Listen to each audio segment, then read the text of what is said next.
The bell above the door chimed softly as Elijah stepped into the luxury boutique, the cool air inside contrasting sharply with the hot summer day. It was the kind of store most people only saw from a distance, sleek, polished, and exuding an air of exclusivity. Fine leather jackets hung on display, and glass cases glittered with the latest watches and jewelry, each piece a reminder of wealth and status. Elijah Grant didn't look out of place. He was dressed in a tailored black suit, sharp and confident, his shoes polished to perfection. To any casual observer, he could have been another well-dressed customer, here to browse or make a high-end purchase. But that wasn't why he was here. He wasn't here to buy. He wasn't even here to shop. He was here to expose something ugly, something hidden in plain sight.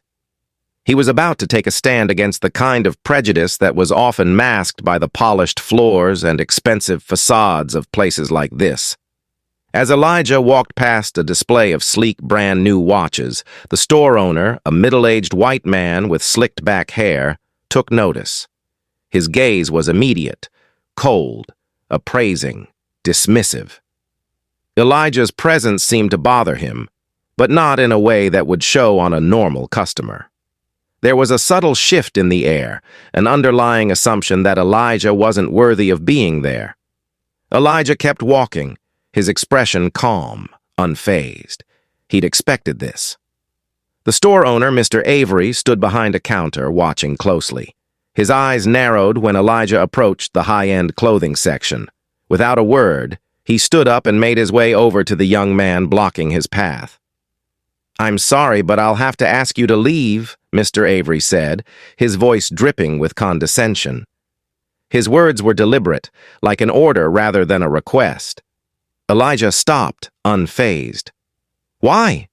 Is there a problem, sir?" "You're making other customers uncomfortable," Mr. Avery replied dismissively, his eyes scanning Elijah from head to toe. Elijah knew exactly what this was. He could feel the weight of Mr. Avery's gaze, the assumption, the judgment. But Elijah wasn't just any customer. He wasn't going to back down. "I'm just looking around," Elijah said calmly, his voice steady. "I'm not doing anything wrong." Mr. Avery didn't even try to hide his disdain. "We don't allow people like you in here," he said coldly. "I'm going to have to ask you to leave." A quiet tension filled the air. A few customers nearby had paused, looking up, but none spoke out. The store was silent except for the faint hum of the overhead lights. Elijah stood tall, unshaken by the attack. He met Mr. Avery's eyes, a fire burning beneath his calm demeanor. "I'm not leaving until I'm ready," Elijah said quietly, "but I will be making a formal complaint." Mr. Avery's face reddened with anger. He motioned toward the door. "Now," he said, his voice trembling with authority, "get out of my store." For a moment, Elijah considered his options. The man in front of him was a product of privilege, entrenched in a belief that his space, his store, was only for those who fit a certain image. But Elijah wasn't just any person, and this wasn't just any situation. Elijah nodded, then turned and walked toward the door. But as he reached for the handle, a sly smile crept onto Mr. Avery's face. He thought he'd won. He thought Elijah was simply a man who would walk away with his tail between his legs. What Mr. Avery didn't know was that Elijah had been recording the entire exchange, his words, his actions, every insult. Elijah had anticipated this. It was all part of the plan. As Elijah stepped outside into the sunlight, he made one call, one quick, simple phone call. "It's done," he said, his voice steady, and with that, the seeds of karma had been planted. The following morning, Elijah sat in his car, watching as the sun broke through the horizon. His phone buzzed, the message from his contact lighting up the screen. "Video's up. It's everywhere." He smiled to himself. It had been only hours since he left the boutique, but now the story of his confrontation with Mr. Avery was circulating like wildfire. The video of the entire exchange, Elijah calmly enduring the insults, then walking out with dignity, followed by Avery's smug expression, had hit social media like a bomb. By now, the hashtags were trending: #Justice for Elijah and #Racist Boutique Exposed. It wasn't just online activists who were picking it up. News outlets, from local channels to national platforms, had picked up the footage. The story was now a viral sensation. People from all walks of life were watching, commenting, sharing, and expressing their outrage. But for Elijah, this was only the beginning. His plan wasn't just about exposing one man's prejudice. It was about creating change, about making sure people like Mr. Avery didn't think they could get away with mistreating others. As Elijah scrolled through the comments on his phone, a familiar name popped up: Lena Rodriguez, CEO of the LUX Group, the brand that owned the boutique chain. The comment read, "We're aware of the incident involving our store and are taking immediate action. Mr. Avery has been placed on leave pending an internal review. We do not tolerate discrimination of any kind."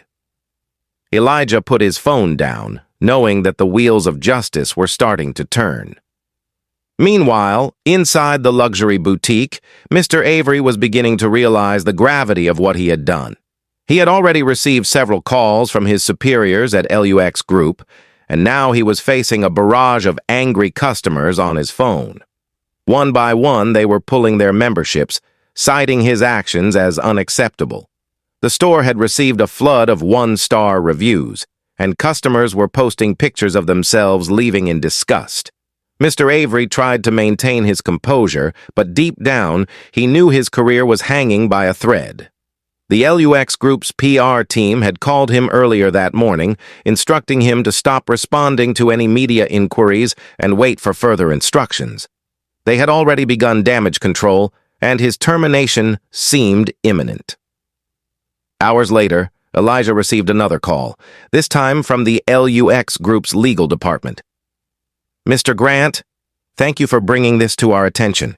We would like to offer our sincerest apologies for what happened," the voice on the other end of the phone said. "We've made the decision to permanently remove Mr. Avery from his position, effective immediately." Elijah leaned back in his chair, a feeling of satisfaction washing over him. This was more than just a victory. It was proof that standing up against injustice could bring about real change. But the most profound moment came later that day, when Elijah saw a video message from Mr. Avery himself, now publicly humiliated. He was sitting in front of a camera, apologizing profusely, clearly out of his depth. It was too late for apologies. The video went viral too, this time as an example of how karma works. The day after Mr. Avery's apology video went viral, the consequences of his actions were unavoidable. He had gone from being a smug, self-assured store owner to a symbol of corporate failure. The fallout was swift and severe. LUX Group had already made its decision. Avery was officially fired, his image tarnished beyond repair. The company issued a public statement that resonated through every news outlet. LUX Group holds itself to the highest standards of equality and respect. We do not condone discrimination of any kind. Mr. Avery's actions were in direct violation of our values. He has been terminated, and we will be implementing comprehensive sensitivity training at all of our locations. But the damage didn't stop there. A petition circulated demanding that LUX Group not only fire Avery but also provide restitution to Elijah. Hundreds of people signed it within hours. Activists and community leaders were now calling for a broader boycott of any businesses that tolerated racism or discrimination in any form. Mr. Avery's name became synonymous with the kind of arrogance and prejudice that had been ignored for far too long. And in the midst of all this, Elijah remained calm. He knew the media storm would eventually settle, but the lessons learned from this experience would stay with him, and hopefully with others, for much longer. By the time the evening news aired, Elijah had become more than just the man exposed in a viral video. He was an example of how one voice could make a difference.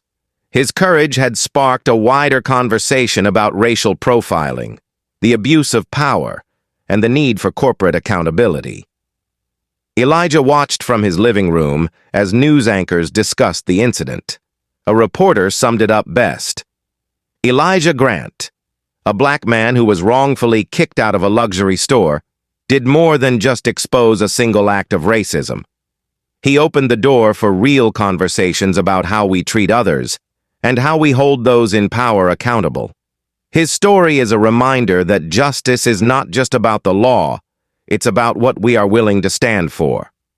Later that week, Elijah received a personal message from Lena Rodriguez, the CEO of LUX Group.